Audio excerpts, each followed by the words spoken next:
Bueno, en este video vamos a hablar sobre algunos parámetros generales relacionados con la planeación de red en LTE.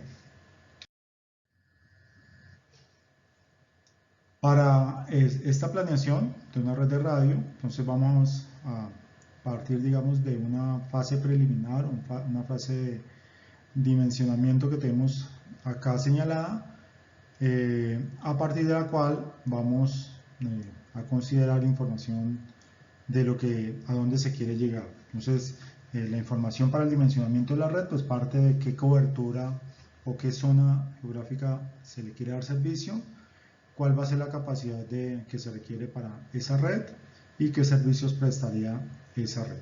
Eso sería como el insumo de entrada para esta fase. Las salidas que tenemos ahí es el radio de cobertura de los CNOT bis, cuántos sitios necesitaríamos, y ese número de sitios pues va a estar basado a partir de la información de la capacidad requerida. Podemos discriminar esa planeación en dos fases, esta planeación preliminar y una planeación detallada. La parte de planeación preliminar nos va a ingresar el radio de cobertura dado de la fase anterior. Vamos a tener alguna cartografía, mapas, modelos de elevación digital del terreno, entre otros que me generen información sobre la zona. Y lo otro que podemos tener es la información de distribución de los suscriptores dentro del área geográfica de la zona de cobertura que queremos tener. ¿Qué me va a dar esto como esta fase como salida? Número de INOT bis preliminar. Entonces, cuánto yo necesitaría para cubrir a partir de esos requerimientos. Luego podemos tener una planeación detallada donde hay un análisis un poco más a fondo de cuál va a ser la cobertura deseada. Vamos a tener una encuesta o una visita a los sitios que me permita elegir dónde ubicar mis estaciones base, y por lo cual la salida acá finalmente a partir de ese análisis va a ser ubicación real del sitio, de los sitios donde quiero implementar las estaciones base y los parámetros para configuración de la red. Aquí tenemos un esquema de cómo podría funcionar lo que acabamos de hablar. Entonces partimos de una preparación o de una información que normalmente la va a dar el proveedor. Entonces, área de cobertura, pues donde se quiere ofrecer el servicio, pero dentro de esa área de cobertura podemos tener información también complementaria.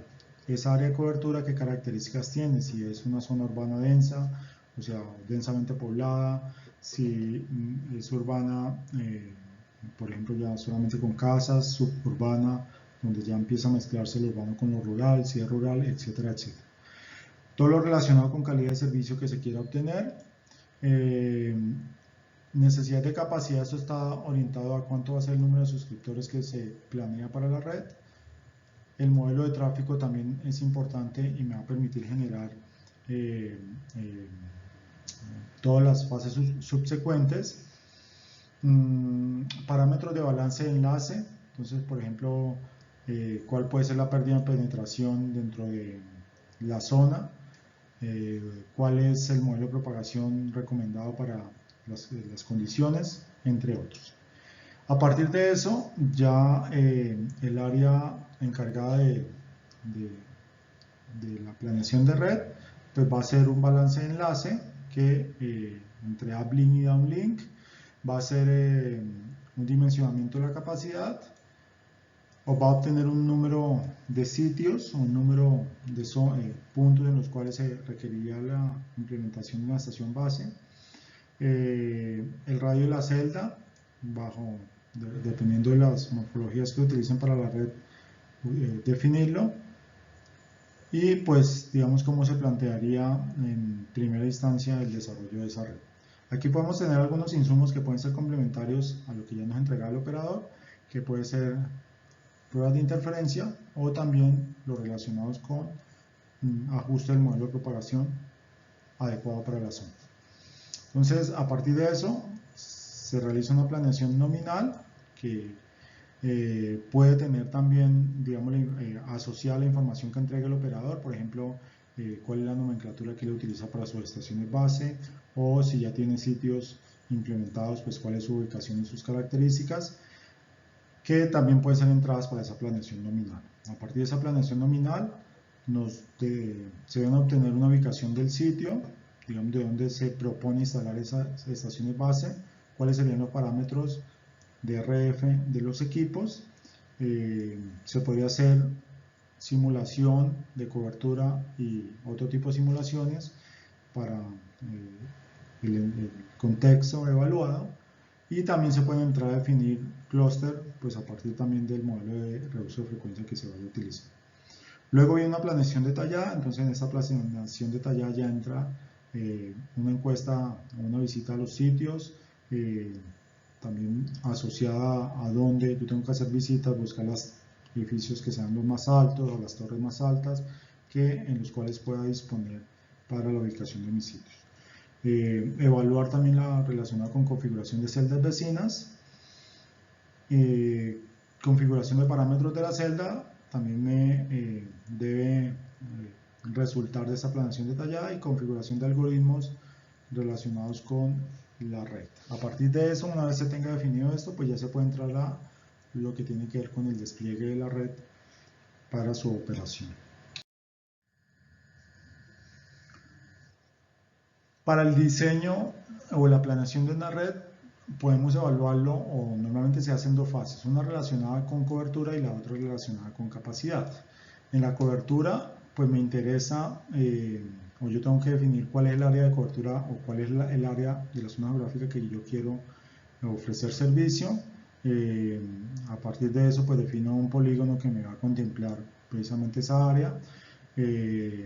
Aspectos relacionados con el rendimiento del borde de la celda, también como posible entrada para definir aspectos relacionados, y la probabilidad de cobertura, pues eso tiene que ver también con aspectos relacionados con calidad de servicio.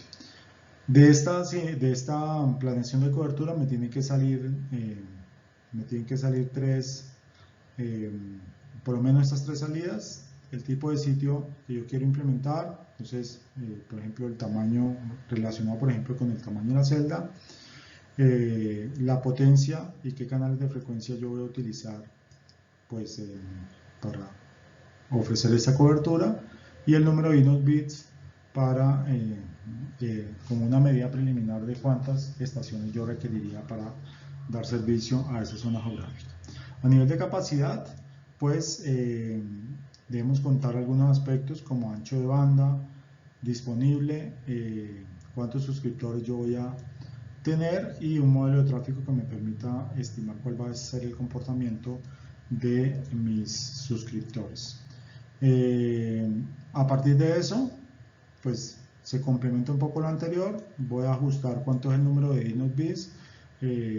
También voy a encontrar cuál es el número de usuarios activos que me van a permitir, y algo importante es el dimensionamiento de las interfaces que se requieren entre INOT bits de acuerdo a la arquitectura LTE, y también la interfaz que hay entre cada INOT bit y el core NodeBit. ¿Cómo se realiza esto? Pues acá hay tres diagramas de flujo que me permiten explicar el dimensionamiento, digamos, de esa red. Entonces, el primero es general, aplica para los dos, cobertura y capacidad. Entonces, lo primero, a partir de los requerimientos de cobertura, pues se hace un balance de enlace entre uplink y downlink para determinar básicamente cuál es la máxima pérdida permisible dentro del contexto evaluado. A partir de ese balance de enlace, pues lo que voy a tener es obtener, de acuerdo a esa máxima pérdida, utilizando un modelo de propagación, por ejemplo, puedo obtener el radio de la celda. Luego entraríamos con los requerimientos de capacidad. Entonces, en este Capacity Dimension, pues lo que voy a tener en cuenta es esos modelos de tráfico, el número de usuarios, entre otros, que me van a permitir hacer ese dimensionamiento de la capacidad. Y aquí lo que me tengo que evaluar es si con el número de sitios que yo había contemplado inicialmente, pues voy a lograr suplir esos requerimientos de capacidad. Si no, pues tengo que venir a ajustar el número de estaciones base, lo ajusto y lo vuelvo a evaluar hasta que finalmente pues defino cuánto es el número de de estaciones base requerido para suplir esa capacidad. Luego de eso entro a hacer un dimensionamiento de las interfaces que hay entre InnoSBIS y el Core Network, y una vez se tenga esto, pues finalmente la salida como tal aquí va a ser el número de InnoSBIS y la configuración para la red. Si discriminamos lo anterior entre dimensionamiento de cobertura y dimensionamiento de capacidad, pues lo que vamos a partir acá es que en este dimensionamiento de cobertura, pues como ya habíamos dicho, partimos del balance de enlace.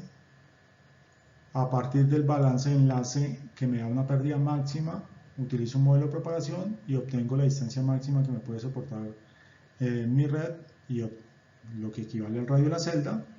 Una vez teniendo ese radio de la celda, hallo cuál es el área de cobertura de cada InnoSBIS. Entonces, dependiendo del área, por ejemplo, estas son dos fórmulas recomendadas por si tengo un sector omnidireccional o un sector de una celda trisectorizada, pues son los esquemas de cálculo de área recomendados por Huawei. A partir del área de cada InnoSBIS, pues lo que hago es evaluar cuánto sería el área de cobertura, o calculo el área de cobertura total dividido por el área de cada InnoSBIS, y lo que voy a encontrar, pues cuánto es el número de estaciones base que requiero para esos requerimientos, que requiero para ese contexto de cobertura.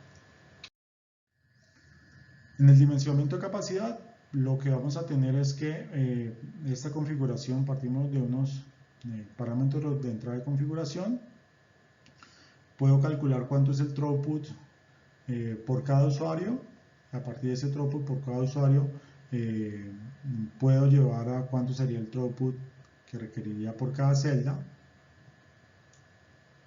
Teniendo esos datos y un modelo de tráfico, pues puedo entrar a calcular cuánto es el número de usuarios que puede soportar cada una de las celdas, y lo que voy a evaluar, o parto del número de InnoSBIS que encontré en el análisis anterior de cobertura, sería como mi número inicial de estaciones base.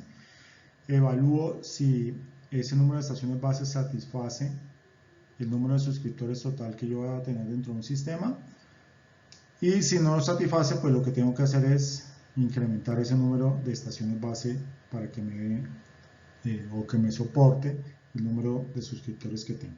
Finalmente, pues voy a llegar aquí cuánto es el número de InnoSBIS que requiero para dar soporte a esas condiciones. Entonces, con eso terminamos. Lo relacionado con planeación de capacidad y demás, pues es una área bastante amplia. Yo les invito a consultar estos documentos. El primero es de la ITU, en un congreso que realizaron en octubre del año pasado, donde hay aspectos más completos para revisar este tema. Entonces, hasta pronto.